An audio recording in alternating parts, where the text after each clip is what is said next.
Now, I want to come to one of my favorite things here today to recommend is a Puritan theology, a doctrine for life, and it was written by Joel Beeke and Mark Jones. Now, I've been waiting for this for a long time, and so have many other men whose lives have been enriched by the Puritans. This is basically a systematic theology, bringing together Puritan thought and Puritan devotion with regard to God and the ministry.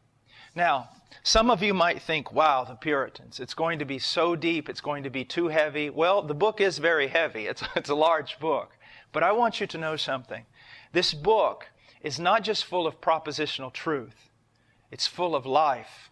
It's full of things that will warm your heart. Now, instead of just taking my word for it, I want you to see that this is not your typical systematic theology.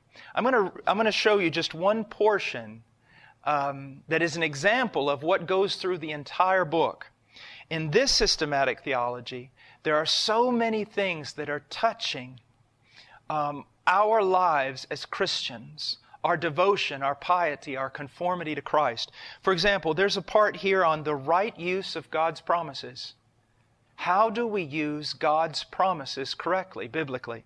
Just listen to what the authors have written.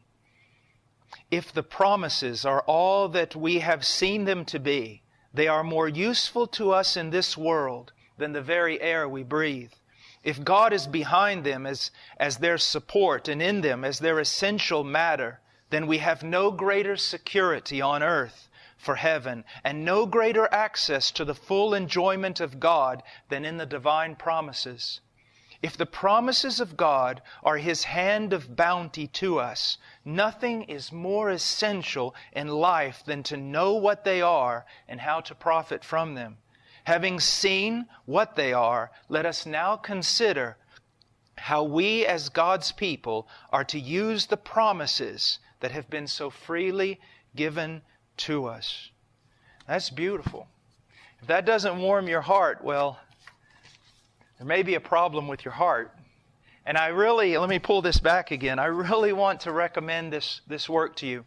It's a Puritan theology, doctrine for life, not doctrine for a bookshelf. Doctrine for Life. And it's by Joel Beeke and Mark Jones. And I'm convinced it is going to be a tremendous and enduring gift to the church.